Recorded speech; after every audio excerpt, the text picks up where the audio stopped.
Hello and welcome to the Get Up and Get Out podcast with Steve Krisel. I'm your host, Steve, and today we have Moulay from Morocco. Let's hear his story of love, not only for his wife, but love of Russia. Let's get into it. Hi, Steve. How are you doing? Good afternoon. Good afternoon. How you feeling? Good. You had a few minutes to check out the previous guest. You came in and what do you think so far? It was nice. Yeah, everyone have different story, and there is always two ways to look at it. You can see the positives or the negatives only. So, Absolutely. yeah. Absolutely. We definitely thank you for coming by and using your time today and spending your time today with us.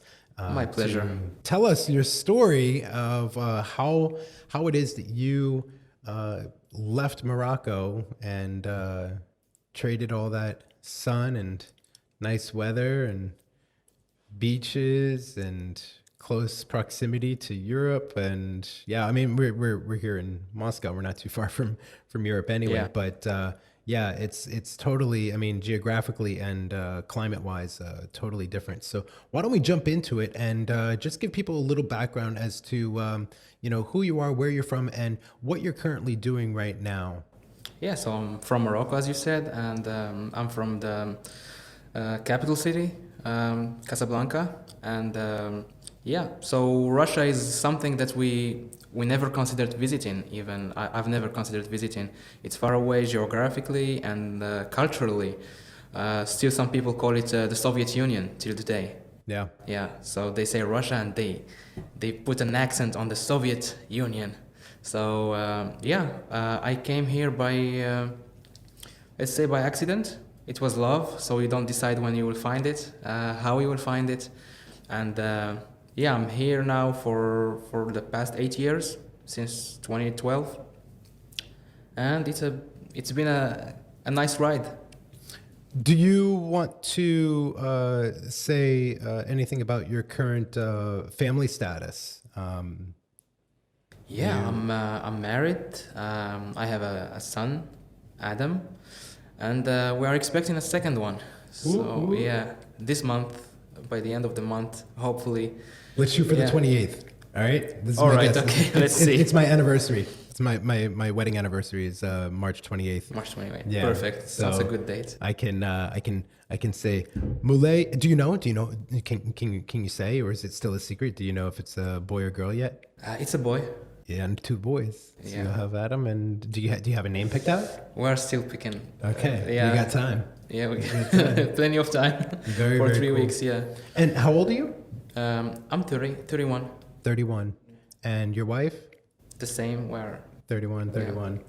Very cool. And what's her name? Natasha. Natalia. Natasha. Yes. Yeah. Very cool. So why don't you bring us back to growing up in Morocco? Talk to us about what led to you being interested in Russia, or I'll let you tell the story. Yeah, all right. Okay, let's see. Growing up in Morocco, I'm from a middle-class family. Both parents are teachers in the teaching environment, and you have some rules and some standards you have to keep up to. So now in Morocco is not a very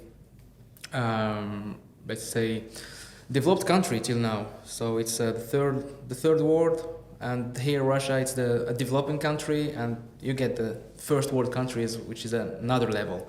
So everybody have to have the education, have a good status, be respectable. So we got that from early on.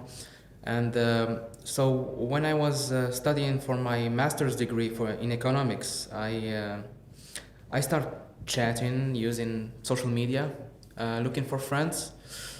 And that's the way I discovered more about the Russian culture via sports.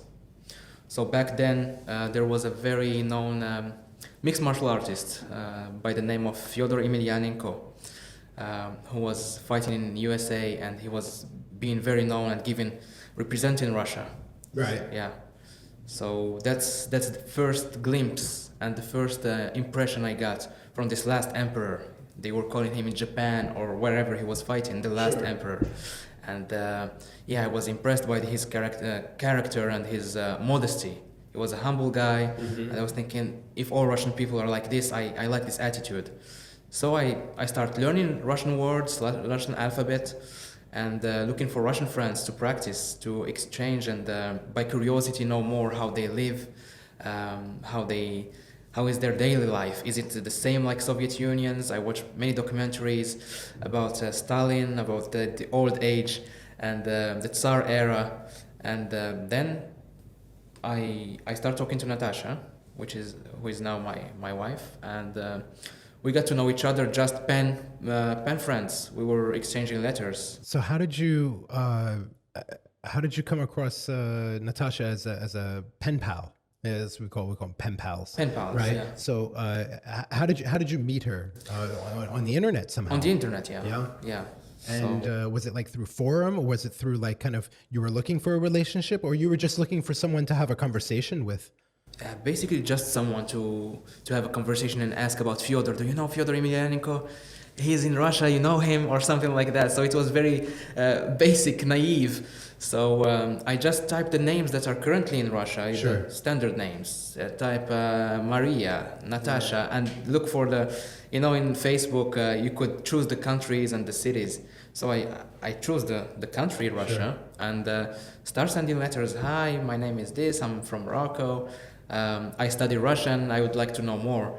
So it was like sending dozens of letters to unknown girls. But Some respond and some don't. yeah, and the criteria was pretty simple. Simple girls, humble, not the bikini type, because it's another ball game. So Natasha had a picture basically on her profile with the graduation dress. So I was thinking, yeah, this person studies. I'm studying too, so I You can have an actual conversation Yeah. with her. Yeah, And she's not like, oh. Right, like, yeah. Right? Oh, Can you take me to the okay. Maldives? Yeah. You drive what car? Yeah. How Yeah. much money do you have? Exactly. What's your business? Yeah. Right. Yeah. So that wasn't the main goal, to have this beauty queen that you could drive everywhere. So yeah, she replied. She was, hey, I'm from. Also, she was studying back then linguistics. So she had English, French, and Japanese. So? Yeah. So And your communication with Natasha at that time, it was all in English? all in English. Okay. Right. Okay. Yeah. That's it's probably a lot easier. And now, was one of your goals like to eventually maybe learn Russian through her, or it was just purely communication of like interest of Russia? Yeah. The interest of this. Fyodor. This Fyodor and this Russia, which is obscure for everyone, the Yeah. Soviet Union era, and how they are tough. It was for me too. Yeah. I like honestly, my friend asked me, hey, you should come to Russia, and I said, the almost exact words were, I'm not coming to communist Russia, and I hung up the phone on him. I just literally hung up the phone on him. It was probably Skype or something that he called me on, but yeah. So even Americans have a very deep rooted false understanding. Like, it's not communism anymore. There's no communism at all, and it hasn't been for many years. But it's hard to be told differently. Yeah. But here you are, a guy that truly finds like an interest in a country, and specifically this one guy. So talk to us about how that relationship between you and Natasha developed to you coming to visit. It took a while. So What's a while? It took 3, 4, 5 months just exchanging just letters. It was the whole letter with a start and an ending, what you do in your day or in your life, explain your culture. Here's my culture, and I write the whole letter, and a day later I get a reply, and again I have a day to prepare another letter. Now we got to tell people these are letters. Letters, right? Like, you're writing these letters with your hand and a pen. No, it's Or email. Email. Okay. On Okay. messages, but it's not the type of message hi, smileys, and the emojis. It's a serious letter. Very serious. So yeah, it's Further serious. yeah, and the English of it's not my first language. So hello, my name is. I'm from. Okay. Yeah, like you study at school, they show you how to write These an formal essay. letters and stuff Yeah, like that. formal thing. Yeah. Yeah, and Okay, so you're doing emails, and Right. 3-4 months. And through these letters, you're learning about her. She's learning about you. Yeah. Yeah. Interests. Interest, what you future. right, what you study, but we don't know how we look like. So up till the third month or the fourth month, we don't know how we each other look like. So there is no interest. But you said there was a picture of her. Yeah, just the picture, Okay, so but- just a picture, but no like live video interaction. Exactly. Okay. Yeah. And you don't know even the height, the size. Yeah, you just get like the face picture. Yeah, Right. yeah. You don't know what's down. Yeah. Or she's tall, way taller than me. Yeah. You Yeah. don't. Yeah. You miss out on that understanding of height. Yeah. Yeah. She could be like 2 meters. She could be like Yeah. 6 feet tall. Yeah, the first thing she told me I'm 6 foot, and I was No. it's done. I'm out. You know, 5'9" and 6 feet. I can walk with you. And How tall are you? 5'9", 5'9", 5'10", yeah. yeah. So then I found out we are the same height. As she's a little bit shorter than me, Okay. because I can't go with them. It's too It's scary. kind of weird. Yeah. Yeah. The man should You be feel taller. yeah, you feel owned by a woman. This is my wife. Yeah. Right. So there was no intentions to come to Russia still. Okay. And it came a time when we start to get accustomed to each other. When you don't send a letter in 2-3 days, you are missing, and hey, where you've been up to? And Right. yeah, so we start to miss each other. Then a second phase was the audio phase. So I bought a headset, a pre-priced one, around $50-$60, just to have a good quality. We're talking to quality people. Right. Yeah. So we start talking. So that was also a scary moment. How my voice will sound like, what she'll think about me.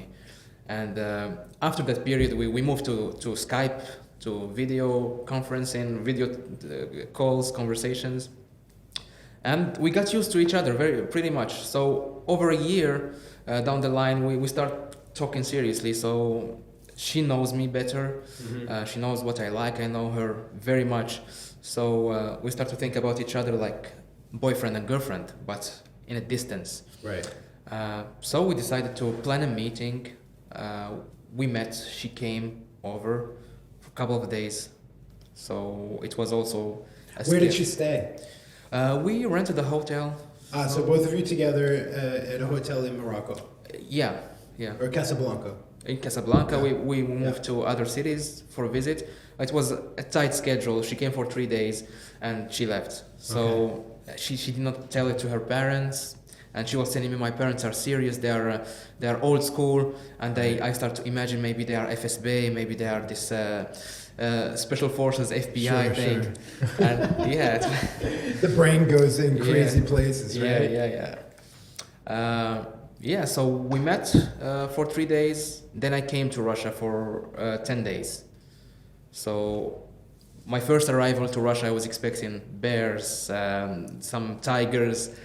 So when I see the snow, I came in April. There's still snow in It April. was still snowing, Yeah. 8 years ago, it was still snowing in April. Now it's sunny in March. Yep. Thank Yeah. you, global warming. Yeah, it's serious. It's crazy. Yeah. No. And so it was snowy. We are going by taxi from the airport, and I'm in Russia. So I'm expecting the first thing is the customs. So they don't speak English. They don't smile to you. What year was this? 2011. 2011. Okay. Yeah. So things were they were starting a little bit To of a switch. change, but Yeah. still, I mean, it was rare that you would see an English menu or something like this. Exactly. Yeah. And nobody's waiting for you. So you come to the customs, you smile, hi, I'm from Morocco, and they look at you like, no English. Yeah. Make the stamp, they take your passport for a while, because the first time they check you out, they check you, they take you to another place, they tell you wait in Russian, and you look at them and think now they're gonna send me away, Yeah. put me in jail. Brain started thinking again. Yeah, so we passed this part of customs. So we are in the taxi. It's snowing outside. There is the forest we passed by, and I'm expecting I see some deers here, some bears, some wild animals will appear right now. But And you see nothing. Nothing. Yeah, cars and people, and there is nothing. I'm telling you, where are the bears? It's a forest here, and I'm trying to see inside the forest. Maybe I can see something. Right. Nothing. Yeah. And yeah, with time, I understood that it's a normal country, like any country. Just Right. the language is different, and people can be nice, but you have to learn the language. Yeah. Yeah. They get a lot nicer when you speak at least something. Yeah. They see that you're trying and they're willing to try a little bit too. Yeah. More or less. More or Yeah. less. I learned this now. I learned that try not to keep the accent, to stay a foreigner. If you try to be a local, you'll be considered like a guy from the CIS countries. So they will bully you a little bit. But if you keep the accent and you are a foreigner, and you are, hey, They take it easy. They take it easy yeah, on you, yeah. So you should not be very Russian as well, because you will never be a Russian. I balance between that because, sometimes, people will say, oh, your accent is so good, right? When I speak Russian. And I just kind of laugh to myself because I'm like, oh, that's really nice. But you do get treated differently. You get treated differently when you go to a place. It just like the restaurant example, right?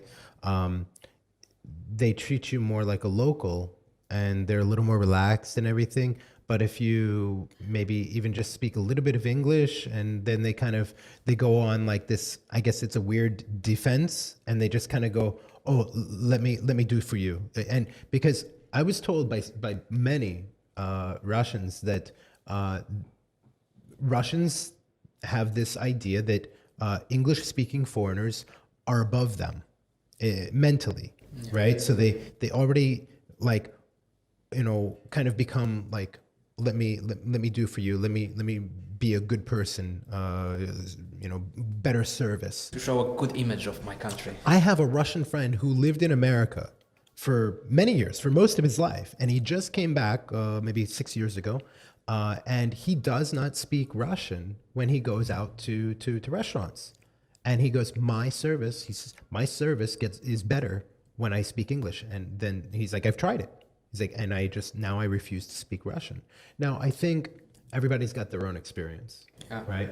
So now you came for 10 days and you came to Moscow? Yeah. And now, Natasha, was she living in Moscow, or did she come to Moscow and just stay here for those 10 days while you were here? Yeah, she started to work so in Moscow. Yeah. Okay. So she's from St. Petersburg, Okay. and she moved to work here. And so when I came, she took me around Moscow. She showed me the main places, the main attractions of Moscow. Naturally. Yeah. And your eyes are just like, wow. Yeah, that's what I saw on TV. Yeah. just bigger. Yeah. For me, it was. For you, like, see Red Square for the first time, and you're just like, you just That's have it. a moment that, like, this guy from Morocco, you just kind of think about yourself and your life, but yet you're standing there, and like this whole world of czars and communism and like everything just kind of flashes in your mind really quick of everything you've learned about the country. Yeah. And you're standing there on the brick ground, and you've got like GUM and the shopping center and the red wall, and you just kind of go, I'm here. Yeah, but not quite what you expected when you see Louis Vuitton, Dolce & Gabbana, and you see the big brands, and you are, oh, you have that too. You have that too. Yeah. There's some rich Russians Yes, here. Yeah. So you expect that they have bread, tea, and they are the old Russia, but Russia is like any European country, maybe better than some of them right now. Yeah. So you were here for 10 days, and then you got to say goodbye, and you go back to Morocco. Yeah. And so how long before the next trip? Yeah, Or so that maybe- was the last semester of my master degree. Okay. So I got brainwashed. When I saw Russia in real, I was thinking I have to go back. We can't stay in distance. So you were hooked. Yeah, I was hooked. Yeah. You were here for 10 days. Yeah. and Russia just immediately made such an impression on you that you were like, I think that it was Natasha that hooked me. So I was hooked by the woman, not by the country. Hold on, I gotta rewind. Yeah, so... Good job, Russia. Good job. Good job, Natasha. Yeah. Fantastic. Okay, so now, so you're hooked on Natasha. You go back to Morocco. Yeah. And you had finished your master's. Hardly. I was thinking, I can't stay here. I can't stay longer. I'm there. My brain is there. My heart is there, and I'm here. Physically, I had to finish my last semester to get my degree, to graduate. So the day I graduated, it was June the 17th, I guess. So it was the graduation time. Once I graduated, I got my piece of paper. The next week, I was gone. No way. Yeah. So my parents. Talk about your parents. Yeah, my parents, they were, so they knew this already. It's been going on for a while. Yeah, it's a year and a half almost that we've been exchanging, we've been talking, we met. So they were aware of that. So I was telling them, I'm gonna marry this girl. And they were, get your master's first, then we'll talk about it later. Right. So the day I got it, I said, I'm going. And they were, where? To Russia. I told you said, get your master's. Did you forget? Yeah. And they were, let's discuss it. I was, no. Sure, while I'm packing. Yeah, while I'm packing. Yeah, we can't negotiate anymore. I'm gone. Right. And they are, wait, it's a hard decision to make and so on and so forth. But it was made already. I got my visas, I got my ticket, so I'm gone. And they took it the hard way. It was hard for them to have their firstborn son graduate. They did not enjoy this time that you're looking for your first job, you're a grown man, you're gone on your own. And somewhere that they don't know, a mind trip. Yeah, it was. And you were what, 21, 22? 23. 23. Yeah. 23. Just finished university, master's, and off to Russia. Off to Russia, yeah. All right, so you had your visa. You had a visa. You had a tourist visa. I had the invitation, the private invitation. Okay, from Natasha. The 90 days one. Okay. Yeah. So. And you land in Moscow. Everything goes through Moscow, right? Everything goes through Moscow. Yeah. Even if she lived out east, you'd still have to go into Moscow. Yeah. So you get into Moscow, and Natasha meets you. And where do you guys live? We rented a house. So she rented a house before I come. So she was living in a different apartment. She rented a bigger one. And there was a house or an apartment? Apartment. Oh, okay. Yeah. Okay. What area? It was in southeast of Moscow. Lubertsy. Okay, Purple Line. Yeah, the Purple Line. Right. And so she rented a week before I come. She found the flat, she went there, she moved there, and so here starts a new story. So we jump into the story. Yeah. Yeah, so do it. I come on a Saturday. I go to take a shower, and the door opens, the bathroom opens, and there's a woman. So she's a known woman to me. Is it the landlord or? Yeah, I'm coming to the story. So I finish showering, I go out, I ask Natasha, who is this woman? She's the landlord? And she says that the house is, the flat is her flat. And I'm looking at her, what do you mean? She says that it's not our flat, it's her flat. She is renting it out. And then we start like, whoa. Seriously. And they speak in Russian between each other, so it's a stressful moment. Right. You're standing there, you got a towel around you. Yeah, I'm still fresh. I just came, and that one fell down. Right. So, this woman owns the apartment. It's her place. You guys are in it. Somehow, somewhere, somebody messed up. Yeah. And so what do you guys do? That's what she said. Okay. So they are arguing. Then she said, here's the phone of the landlord. I'm renting this house from another person. So we call this person, and a man and his wife, they came over, and they are the actual owner of the house. Okay. So they start discussing, and she's screaming, she's crying, they are arguing, she's in shock. I tell her what's going on. She said me, it's not we got robbed. Somebody did rent us it was a wrong action made. So I'm watching and waiting. So they are discussing. I'm having different ideas because You guys got to get out or something. You got to yeah. find a new place. Yeah. Like, what's going you on just here? got here. Right. And then found out that this woman was sub-renting. She was renting from the landlord, and she was sub-renting the flat to other people on a daily basis. Or it wasn't rent for a longer period, but it's short-term rent. Like an Airbnb. Yeah. She was doing it Russian style. Yeah, Russian style. Back then, before Airbnb starts, I guess. Yeah. Yeah. I'll make some money off this thing. And found out that another person came. So they saw we are a family. She said, "This is my husband, and he came from abroad, and we're trying to start our." But you guys weren't married yet, right? Like, Yeah. But this was just. Yeah. It works better. It works. Yeah. Yeah. And they looked at the woman who was renting from them, and they looked at us, and they told her, "Get out. You did what you were not supposed to do. Right. You're letting this flat to other people. It's Yeah. our house.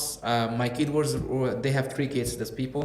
She said, my kids were raised here. It's our house. So we did not agree for strangers to come over.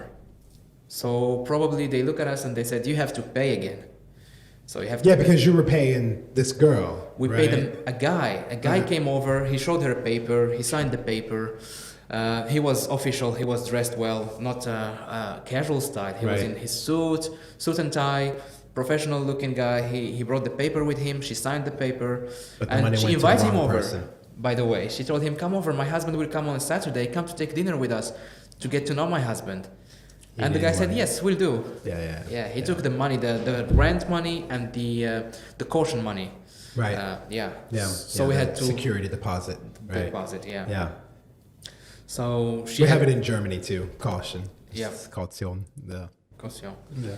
Yeah. But so anyway, so now because that money didn't go to the actual owner of the apartment, Right. now you guys got to pay again, because Yeah. that's only right. Yeah, Yeah. they didn't get any of that money. Yeah.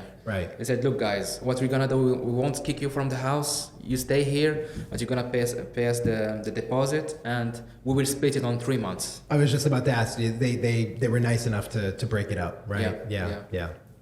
So that was hard for us because she gave probably the $2,000 to the first guy. Yeah. And Gone. Yeah, and it's gone, and we stayed with she paid with the last money. So Yeah. we had to do something Yeah, for nothing food, now. and it was the first experience having in Russia. That's right. Yeah. So Grechka, Grechka, buckwheat, buckwheat, and the white bread and some kapusta. Yeah. Some cabbage. Yeah, the real hustle starts. Sounds like my Monday morning. Yep. Breakfast. What's for breakfast? We've got cabbage and eggs. Yeah. Yeah. It's rough. And Yeah. buckwheat. Yeah. And that was a rough moment, a rough honeymoon, let's say. So she took 10 days off so we can have our... Oh, so wait a minute. Whoa, you guys got married. Yeah, we got married first in a religious marriage. So the next Sunday we went to a mosque. We got married religiously. And the government marriage is coming later. Okay. So it takes some time. But how long were you here before you guys got married? 1 day. 1 day. Yeah, so the day... You came to Moscow. I mean, you've known her for about 2 years. 2 years, right? Yeah. And so you come and in 1 day you guys went to the mosque and got married. Yeah. And okay, so keep going. yeah. It was because we agreed on everything. Before I come, we agreed on, you draw your life, your future plan for the next 10 years, what we're gonna do together. So we had the name of kids, if we have kids one day, if we live together, what we're gonna do. So it was already planned in advance. We needed just to apply it and put it to practice. Okay. Yeah, so we got married the next day, and the next 10 days it was a hustle. She had to find students to teach them English. Sure. To get some... Gotta get some money. Yeah, gotta get some money. So it was a scary, stressful moment for me. I was thinking, should I go back? Should I stay here? It's rough. So what were you doing during these 10 days? I mean, were you thinking about like maybe finding a little bit of work or something? I mean, because you're on a personal invitation, so the things are a little you can't really do anything. Yeah. So what were you thinking during this time? We tried to find a job for me. So the standard thing in Russia, as you know, is teaching languages if you're a foreigner, and that's your strong points. Right. It's their weak points. You come from an English-speaking country, you teach English. Yeah. Our second language in Morocco is, or it's a bilingual country, so it's an official language, French and Arabic. Right. So I could teach both, either French or Arabic. But the reality is, I'm not a teacher, so I can't teach language. Yeah. I can use it, but I can't give it to someone. Sure. I can practice. That's Yeah, it. some speaking practice or something like that, but nothing in a real formal sense. Exactly. Yeah. Yeah, and take a kid or take someone who doesn't speak the language, and from where to start. I don't have the organizational skills. Sure. When you study to become a teacher, they show you the methodology and the pedagogy of how you deal with students, Absolutely. how you approach it. So I could not lie to myself and lie to others. It's hard to take an Arab as a teacher. Arabs are perceived, it's like now when you hear coronavirus, you think Asians. So when you see an Asian person, you think, let's go, they're coming. So Arabs, you think, he's gonna explode right now. Something's gonna go wrong. Don't know what he's thinking about. So you are Arabs in my house to teach me French? No, thanks. No, yeah. You So- get the interview maybe, and then after that, that's it. Yep. Yeah. Yeah. They made their decision 2 seconds after they opened the door. Exactly. Yeah. Yeah, it's tough. And and the idea also, before I come, everyone in her surrounding was telling me, yeah, you speak English, you speak French, Arabic, you are perfect. You come here, you get hired right away. It's not the case. No. You have to speak Russian plus French, English, Arabic. Welcome. Well, right. Yeah. If we bring a non-Russian speaker, for what? We need a translator to translate what you are doing in English. Right. So So now we got to pay 2 people. 2 people, Yeah. yeah. So doesn't make sense. No. And I'm freshly graduated as well, so Yeah. the skills No are experience. Yeah, Yeah. And in a foreign country. exactly. Yeah. So what happens? Yeah, and you don't know what people are talking about. I remember we're going in the electrichka, in the Yeah. train, That's train. yeah. Electrichka. electrichka, Something that you have to experience once. once in life. Yeah.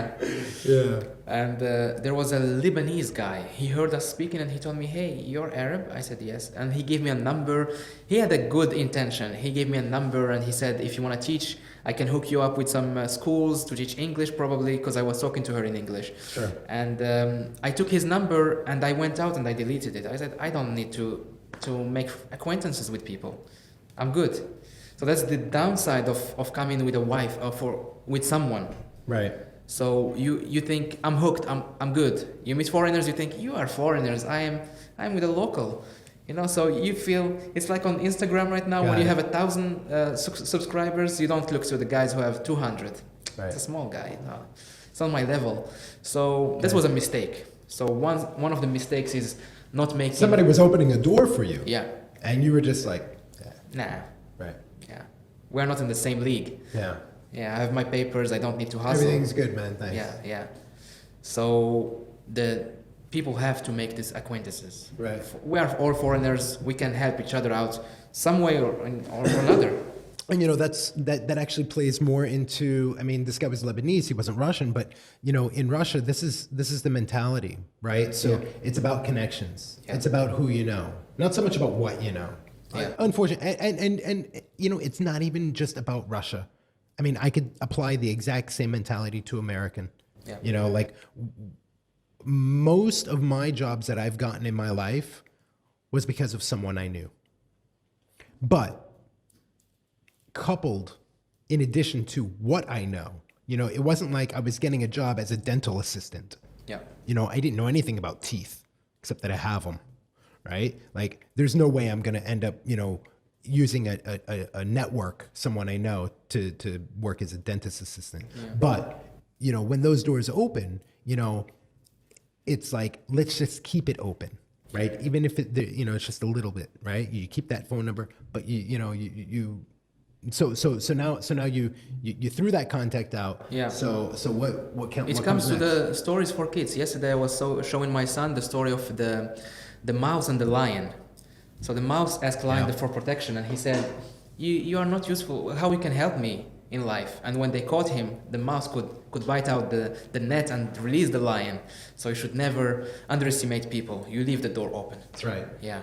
That's right. So that's the advice I give myself 8 years down the line. I tell, if somebody talks to you and want to help you, take the help, accept it. That's right. Yeah. Could be the best help you've ever had. Yes. Yeah. And also when you have education, you think, it's not a qualified job. I'm not obliged to take it. I have a master's. I can get a job in Moscow City. It doesn't start like that. I went through the exact same thing. Yeah. Because, I'm my career is an educator, right? Which I use the word educator to associate myself to a higher level than just an English teacher. Yeah. Right. And I think it's okay. I think it's fine to say things like that because I'm not trite. I don't mean it in a negative way to say that, oh, they're just English teachers. They're doing what they need to do, right? But it was hard for me to lower myself mentally to be just an English teacher here in a foreign country, right? When I wanted to teach geography and history to kids ages, in grades, 1 through 6, but those opportunities weren't there for me at the times in my life. So we had to kind of lower our expectations or our standards down to, I'm just going to teach English, but it pays the bills. Yeah. And it's just for now, right? It's not for the rest of your life, you know? So did you feel that for you that you kind of had to lower your standards or your expectations in order to provide for yourself and for Natasha? I think that had to be the best thing. It's when in American history you have now the Black Month, the Black History Month. Black History Month, sure, February. Yeah, and they talk about Uncle Tom as a derogatory word for people who serve the white people. Yeah. But sometimes you start to mix with the whites. I mean, the Russians, the locals. Sure. You mix with the locals and think, I'm a local, so I don't have to talk to immigrants. You are an immigrant, so don't forget who you are. So if you are a bird, don't fly with eagles. It won't work. It will never work. So you lower the bar. They hook you up with something. They know you have some skills. You will raise the echelons, and you will have a higher opportunities, and they will open. So you can't enter from the middle. You start from square zero, and you move on. Right. Yeah. So that was the hard part, and it took a time. It took a while to get a job first, and to understand finally that your skills and your knowledge doesn't mean anything without Russian. So you have to learn Russian to access the market, at least to knock the door and have somebody say, who's there? So Russian can open those doors. So when did you start learning Russian? Yeah, so that was the first thing, but it took 2 years probably to understand it 100%, not keep thinking that maybe somebody who needs an English speaker will hire you. So my first job was in a financial advisory firm. So most expats will know that the chances you have is either teach English, either to work on those companies. They know the names. Yeah. We don't have to tell them. No. So financial institution, you dress a suit and a tie, and you promise people millions, and you speak in English, so it's fancy. I'm gonna put your money in offshore banks, and it will grow, and you will make millions. So, how long from that, that first week that we talked about just a bit ago? How long before you got that nice job? Like, after the first 3 months, I went back home just to renew the visa. Then I went again. So it was. I got married in this period of the first visit. We got married legally, so we applied for the temporary residency already as a husband, and it turns out that we had to go to St. Petersburg because the registration question. You are not registered in Moscow. Right. So you have to go to the place where you have the stamp on. Yeah, because she's originally from St. Petersburg, so she's registered in St. Petersburg, and because your invitation is from her, you're attached to her registration. Exactly. Yeah. So you have to go there to register, to make the all applications. Right. So we had to take holidays. She had to take days off from her job, go there, make the papers, come back. Right. So it was purely business trips to go there. It wasn't. We did not enjoy much the St. Petersburg lifestyle and You views. go, you get your stuff done, you Yeah. come back because you're not working. No Yeah. work, no money. She's not working, no money. Yeah. Go there, get your stuff done. Yeah, exactly. So the second trip, I had my papers, I was legal. We started to look for jobs, and then again I met a guy in Pirikostok in the supermarket, and he looked at me, I look at him, and he tell me something, and I say yes, I just say yes, and he came, he told me, you're Egyptian. I'm Arab. He said, yeah, how are you? Blah blah blah. He told me, do you work? I said no, and he told me, check a Headhunter. It's a good site, and you Yeah. can find some jobs there. hh.ru. Yeah. Yeah. It's not useful, but it did the job back Yeah. then. Yeah, so he told me that, and he left, I left, and we never connected again. But I got the information, we made a CV, start applying, and I get invited by a financial advisory firm. Mm-hmm. So would you like to work with us? Blah, blah, blah. We go to Moscow City, it's fancy, it's flashy, Yeah. and you're in those offices and you think, I made it. Yes. I made it, yeah. I'm in Moscow City from Morocco, man. So there was Yeah. no selfies back then. You could not take selfies and post them You were everywhere. taking a mental selfie. Yeah. You were like, because you were just standing there at times and you're just thinking about like, Yeah. just the reaction. Yes. Yeah, sure. Yeah, so we started the job, and the job was like, it was a British firm, and they said, we won't pay you. So they were already the Russian mentality. We're not going to pay you, we'll give you a chance. We'll pay you by the meeting you're gonna book. We'll give you 1,000 rubles. And then it was 1,000 rubles was like $20, I guess. About that, yeah. Yeah, it was like 33 per, a dollar 33 was rubles to the dollar. It Yeah. was low. Yeah. It was good, 1,000 ruble, and I was thinking, yes, that's a starting point. Yeah. How many calls did you have to make before you booked your first meeting? It took a week to get 1 the first. week. Yeah, the You first. worked 1,000. a week to make $20. Yeah, Okay. yeah. And how long until you booked the second meeting? Yeah, the next week you start to get in the Right, the you get rhythm. into the rhythm of it. Yeah, Sure. It was like a big news for the family. So you get the 1,000 rubles, and I call Natasha. I made my first money here. Yeah, I got cash, and it was wow. To get this to move from nothing to something, it was like it's something great. And they sell you the dream, of course. They tell you you're gonna book X amount of meeting. We sell a 500K property. The advisor will get 3%. You're gonna get 0.1% or whatever. Sure. Yeah. So you Right. think I will be millionaire by the end of the year. So what's the Tony Robbins thing? Yeah. You're gonna be great. Yeah. So the reality outlived the dream. Yeah. Reality set in. And so how long were you there before you decided to make the jump? It was almost 6 months. So there was some improvements. I started to get a salary like 30K per month. So it's the basic minimum, and it kept me there for a while because I was looking for other jobs and no Right. one's calling. So my skills did not improve. I still did not speak Russian.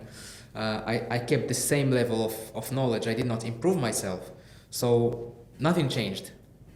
So if it ain't broke, you don't fix it. Right. I had to fix it because it was broke. It was absolutely from start. just pieces everywhere. Yeah. Yeah. And the thing is, you can't call back home and say, I'm screwed here. There is nothing to do. It's bad. You have to keep telling that it's all good. It's fine. Yeah. Yeah, You it's gotta fine. you gotta put up that front Yeah, the front image. Yeah, Yeah. Because you didn't make a mistake, yeah, and you weren't going to let your parents understand that you possibly made a mistake. exactly. So Yeah, you just keep going. Everything's good. yeah. When you see your peers working in banks, working in ministries, and making decent money, it's somehow discouraging because you made the move. They think you are good, but you think if I stayed there, I would have a status. I would have a career path. You start Right. from one step and you become a director of a bank, in 4 or 5 years. Guys, my peers, they are managing banks. So it's something you exchange something for another thing. You Right. went for love. They are not married when you were married, but they have a career. So there was a trade, and yeah. So in this institution I worked, I stayed there, and then we decided. One day I looked at the guy. We were having business lunch in McDonald's, in fast food all the time in Moscow city in the Afi Mall. Nothing more. Yeah. Afi Mall, yeah. Beautiful mall, by the way. A nice one. Amazing. Yeah, great. Have a nice memories. I always feel bad that I did not get a chance to work in this place officially in a real position. Sure. Not a fake, you know. Because the location is the dream. Yeah. Really. Yeah. I mean, the location sells a lot of people on well, maybe false hopes, but it's absolutely just stunning Yes. to see the high rise. It just amazing. Yeah. So your next job after 6 months, you Yeah, I looked at the guys who sold us lunches, and I was thinking he's making more than me. I look in a suit and like a professional guy, but he's making more money than me. yeah you can work at McDonald's making more money. Yeah. Yeah. So I decided we have to change something. Right. I left, and I started looking for other options. So while I was stuck, I went to study Russian. So here the switch will come. After this job, I was jobless for a while, and I decided I have to invest money. Because thinking that it's expensive to study, Yeah. you will stay in the same level, never. You think it's bad now? Yeah. Don't do anything. See how bad it gets. Yeah. Right. You're gonna stay there, the same life. My wife pampered me a little bit. Don't worry, everything's gonna be good. I'm gonna work. I'm gonna handle everything. You don't have to worry. Be happy. Don't stress out. But the thing that you don't speak language socially is bad. Also morally, you have your wife. It starts to eat at you. Yeah. And Yeah. I mean, at 23, 24, you had your friends, you have your circle of friends, and you have no one to talk to. Yeah, you just left that. Yeah. You just left that behind. Yeah. Did you talk to any of your friends from back home from time to time? From time to time. WhatsApp wasn't yeah. WhatsApp wasn't developed. Facebook from time to time. How Sure. are you? How is everything? Bye. So you cut the links. Yeah. They get a little bit foggy, and they are a little bit angry at you that you left. They had plans. We're gonna meet. We're gonna work together or something, and you left without telling beforehand. Yeah. And so you have no friends. You have your computer, you watch videos during the day, wife is at work, and you're getting bored. So you had to do something.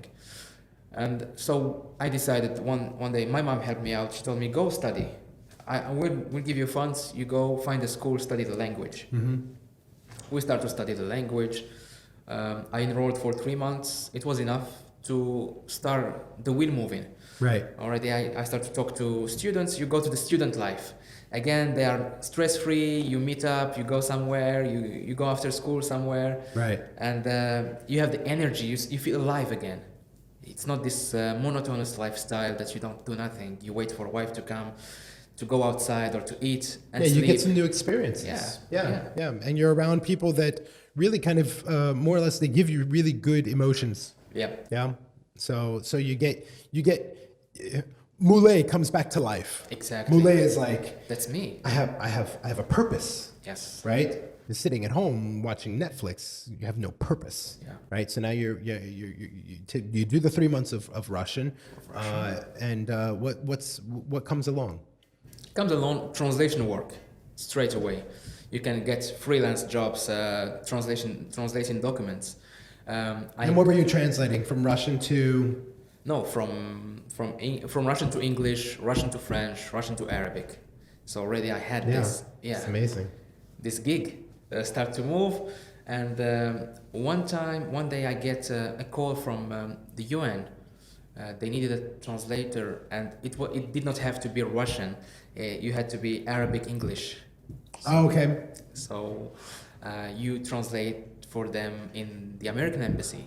So we start going there, having few people. It's also a prestige to go there from the UN. or from the IOM, International Organization for Migration. Right.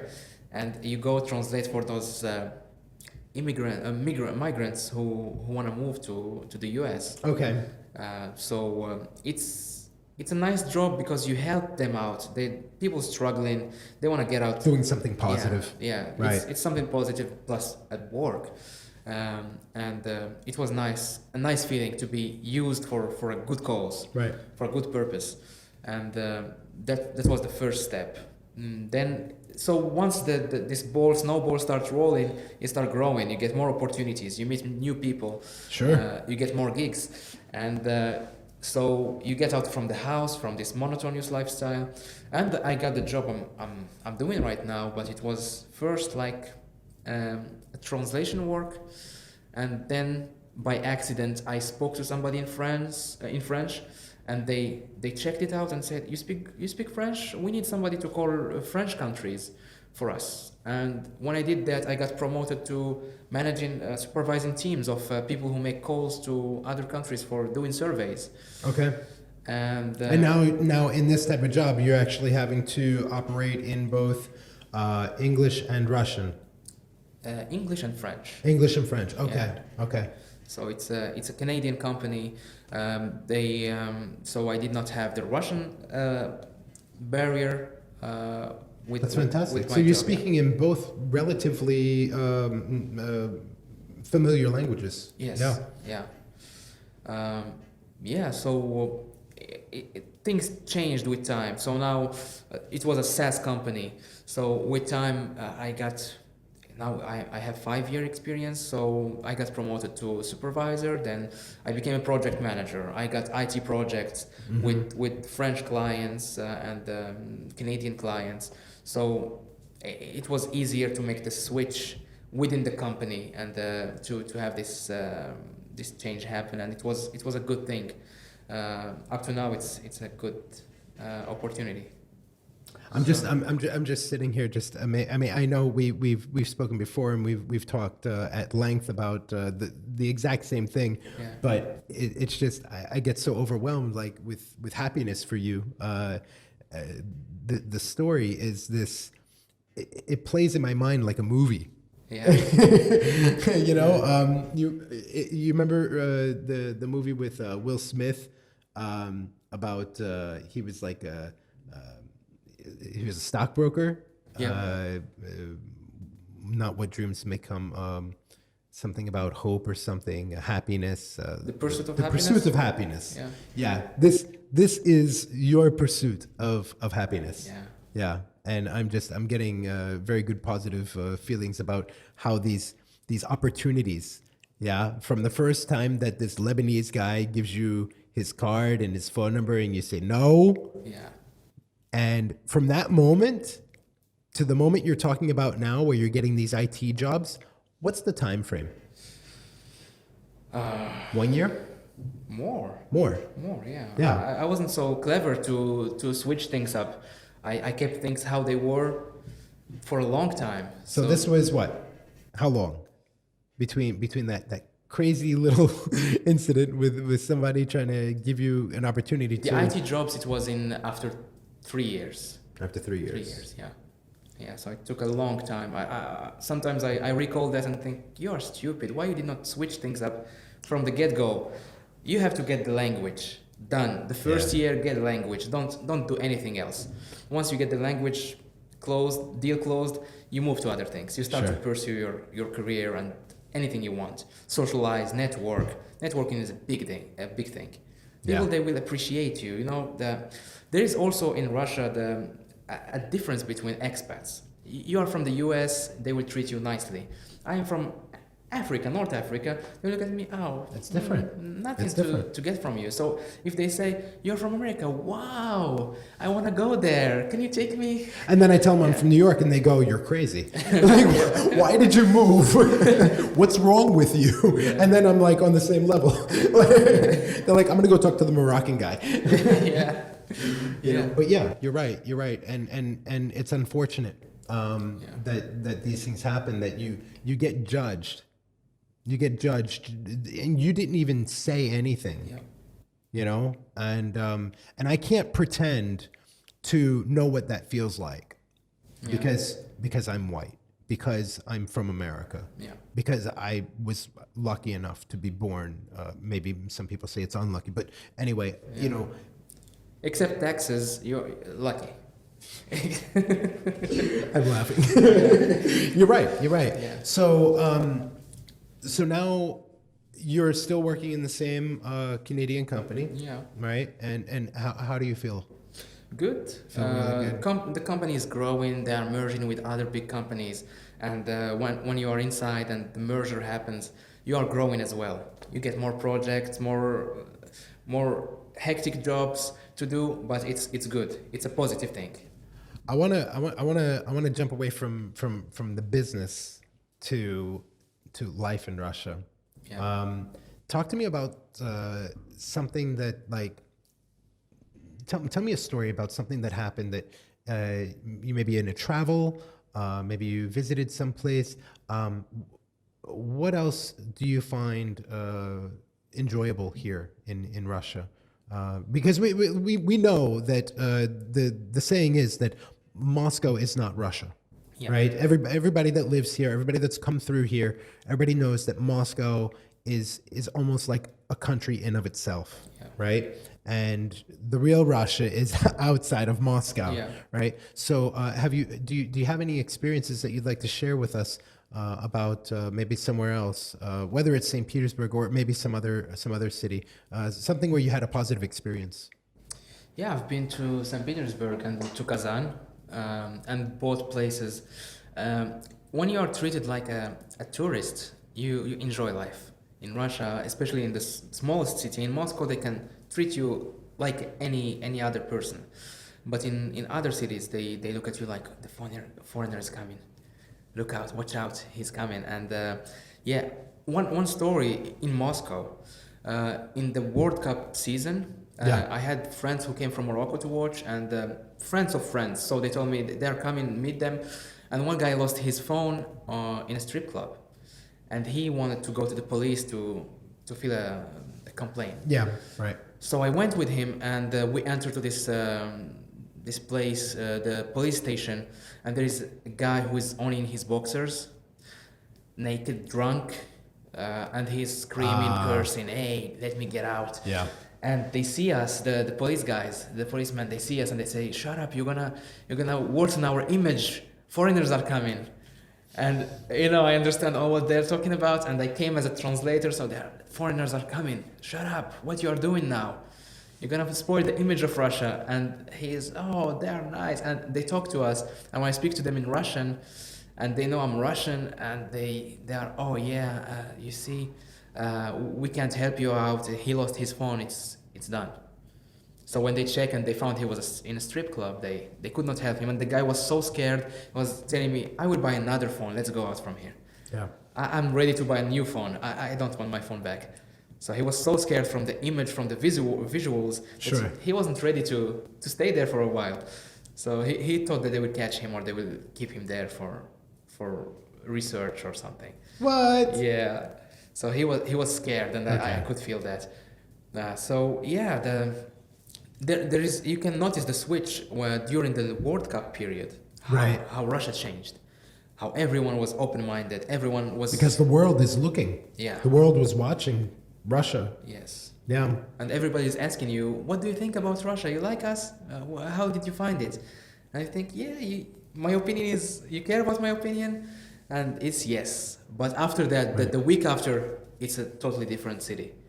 Moscow or other cities, it was calm, it was back to normal. Yeah. Straight face. Straight faces, yeah. Nobody's smiling. No smiling. We don't get paid. Yeah, we don't get paid. The foreigners are gone. Yeah. Yeah. In Kazan, it's a down-to-earth place. Yeah, it's Tatarstan Yeah.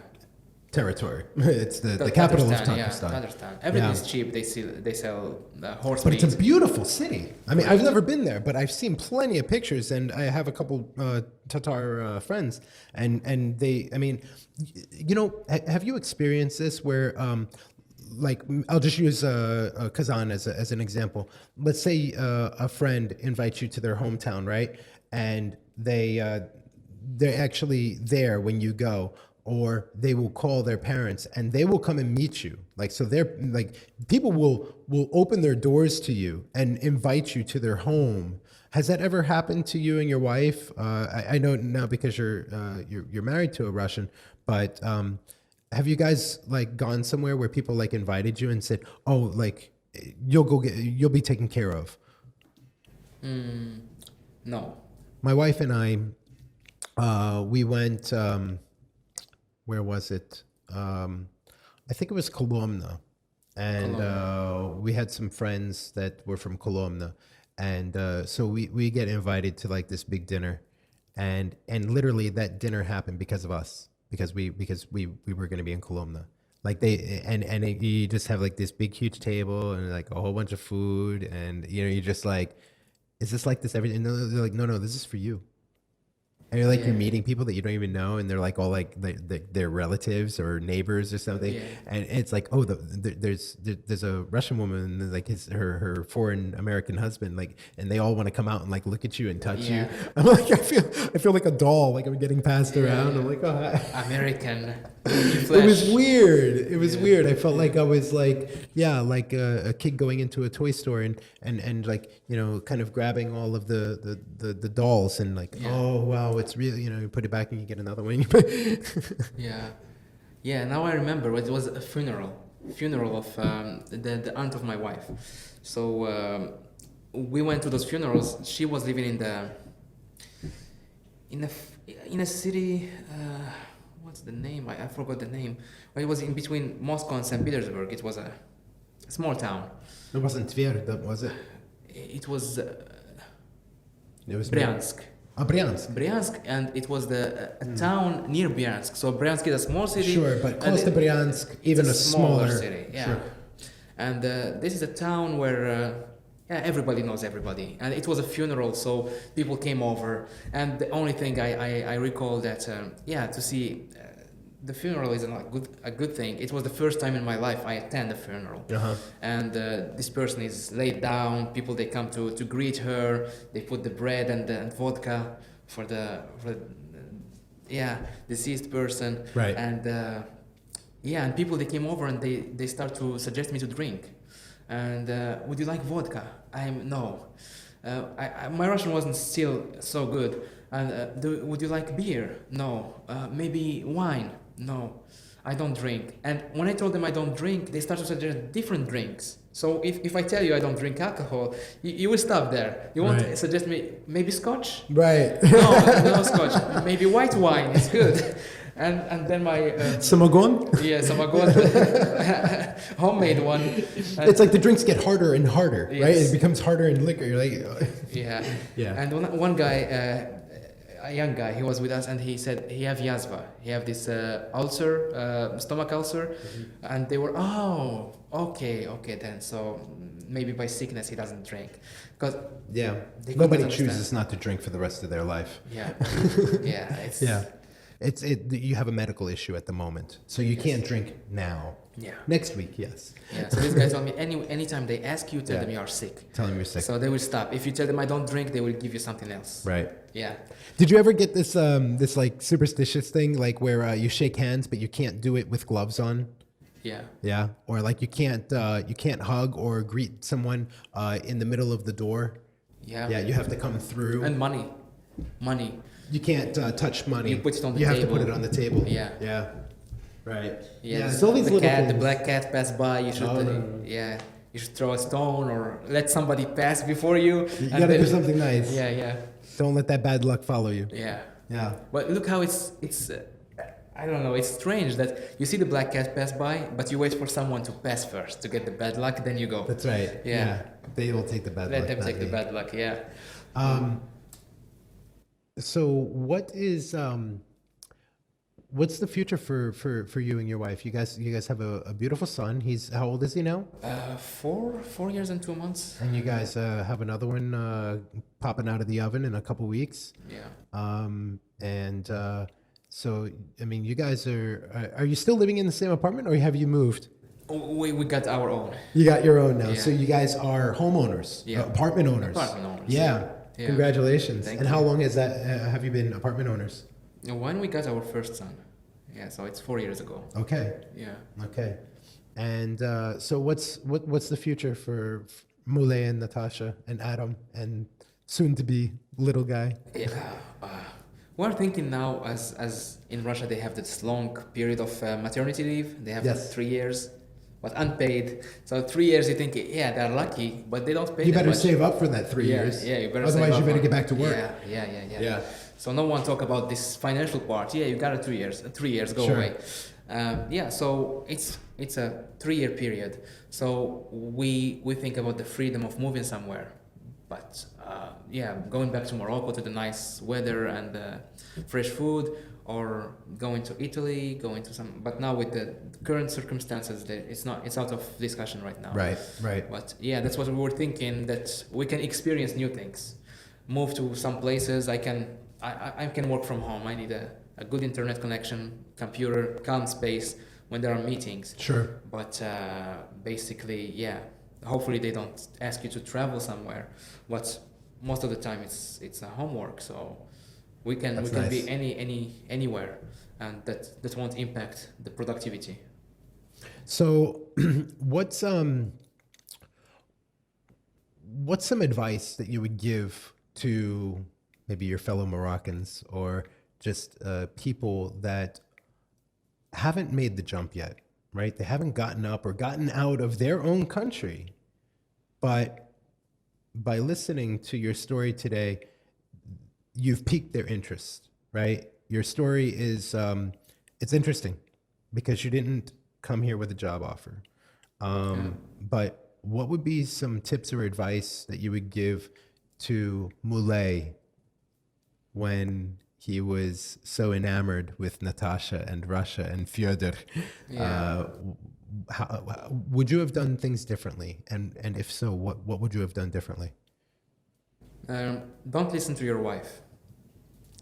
So no. Boom. No, I In mean what it way? in a good sense. Yeah. Logically, the wife she loves you. She thinks you are great. You are talented.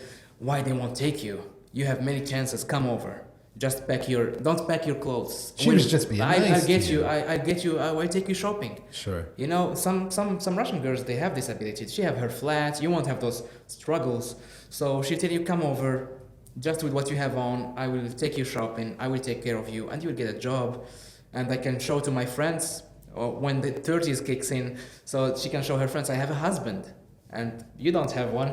So, but the thing is, She wanted to show you off. yeah, show you off. You notice that they do that Yeah, sometimes. of course. See what I have? You don't have that. Yeah. Yeah. And foreigner. Yeah. Oh, Yeah. гораздо лучше. Yeah, it's like it's a not really like our lot Russian better. guys drink. They Oh, insult no. them. Yeah. Yeah, because they'll do the same thing, but they won't.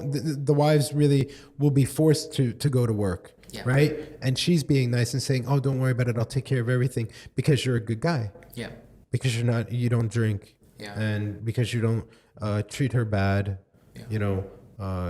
Okay, so Yeah, so that's the point of not listening. She have high expectations of you. She think that you're gonna get chances, and if somebody refuses you, she said, "Why? Show me a proof of what you say. You don't have the right not to take my husband." So don't get fooled with this nice perception that only your wife has. Yeah. Maybe only your lover has about you. Sure. But you are nothing in Russia, without the language, without the right skills, without the even the ability to melt into the Russian society. so would you have learned Russian earlier? Yes, Yeah. from the get-go. You land, you go to school Yeah. straight away. And would you maybe have like started looking for like possible job offers to do in like the? I know it's not legal, you know, to work under, and I wouldn't recommend people doing that. Yeah. So you would come and go to school and get the language. She should be ready to sacrifice a little bit. She's investing in you, in a future person. So this is an investment. I look at it somehow that you don't get what you want right now, but once he'll get there. You'll get all what you ever dreamed of. Right. So That's what I keep telling my wife. Yeah. So You can't have everything now, but you can get it now, and you don't can be have some greedy. things now, Yeah. but you won't have everything later. Or you can have like kind of nothing now, but Yeah. everything later. Yeah.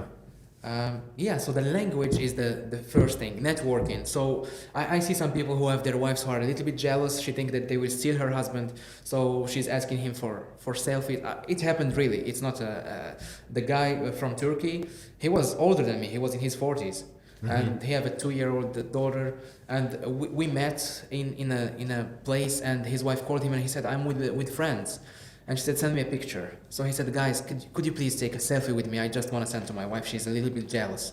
So get it out of the way. If you have jealousy in your life, you won't make it anywhere. Let your husband get his network, because you won't help him down the line. Once he will look for jobs, you don't have. You are together. When you close yourself together, you close yourself out of the world. You push away chances, opportunities. Maybe a girl can talk to you, but she have no intentions of taking you. She's taken maybe, and she just want to help you. Maybe she knows a guy or her boyfriend or her acquaintances can help you out. So never push back opportunities. Never overthink, and be humble, and look for people, not for. Networking is a big factor in everything. And that's my downside up to now. When you tell me, have you been invited? The thing that I did not make friends back then, when I was humble and knew guys, where is the best place? Because you were listening to the wife. Yeah, I was listening to the wife. Yeah, and even with my colleagues, the first colleagues, we finish at 6. I call my wife, let's meet and go home. We meet in the But not bedroom. go hang out with the colleagues. Yeah. Right. You would have done like half, or maybe a little bit more. Yeah. Yeah, of course. Yeah, and not be like the married man. I can't talk to girls. I can't talk to guys. I'm taken. I have responsibilities. No, you have to keep those networks at any time. Moulay, I definitely I am so just like this whole experience today with you, and your story is it's one of success through struggle, and the story's not finished yet. Yeah. You're still very young, and your marriage is young and vibrant and healthy and thriving. I just want to take a moment, like I do with all my guests, and I want to acknowledge you for coming on the show today.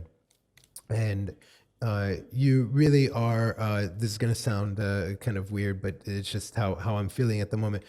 You have a beautiful soul. You are really a very energetic.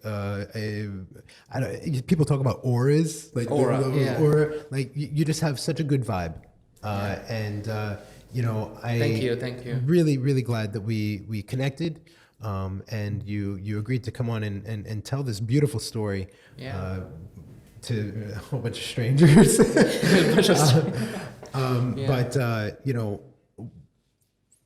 But what do you think? It's a pleasure. It's a pleasure, and just your words now. Thank you very much, because it makes me think. Get out more. You tell me that, and I think, why I don't put that to practice? Why I don't meet people? Yeah. Why I stay in my corner most of the time. So you work at home, you finish, you go to the shop, you come back home, you do things, and that's it. But you get out, you get positive energy. It can click on your mind, things that you can think about, starting doing.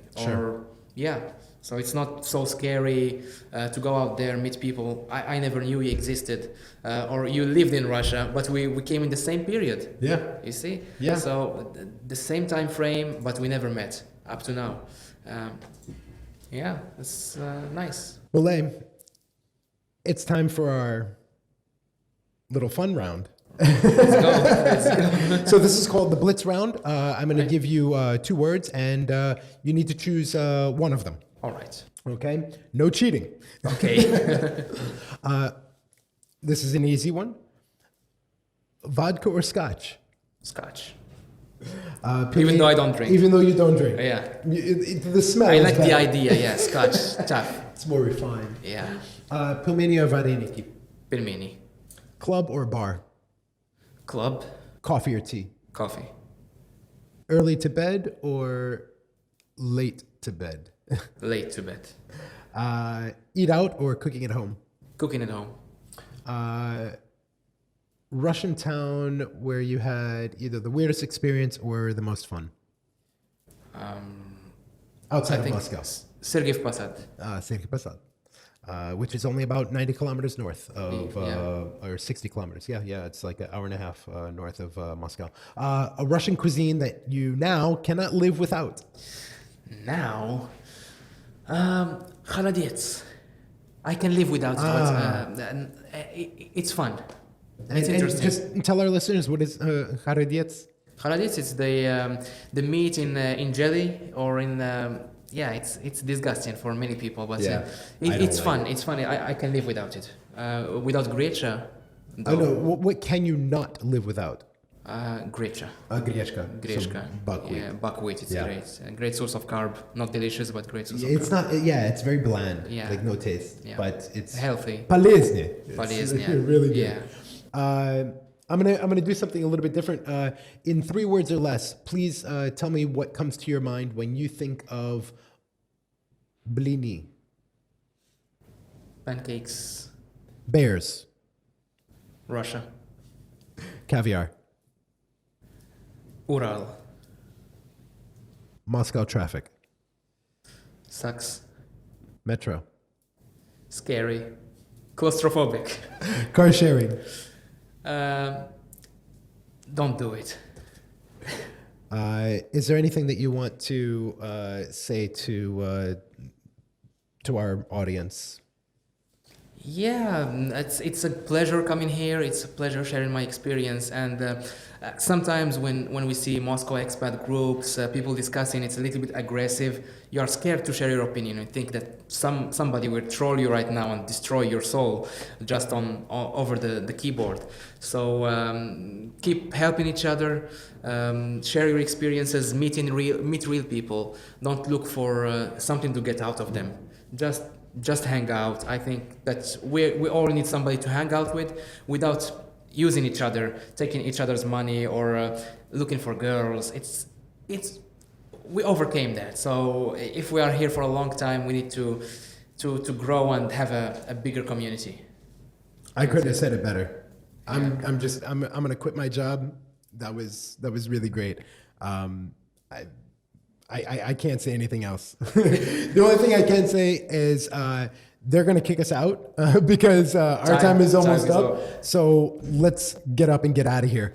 Thank you so much for listening. This has been the Get Up and Get Out podcast with your host, Steve Krisel. You've been listening to Moulay and his wonderful love trip and future here in Moscow. Thank you so much. Thank you, Moulay. Thank you. Go. Okay, let's go. So nice to meet you, bro. Thank you.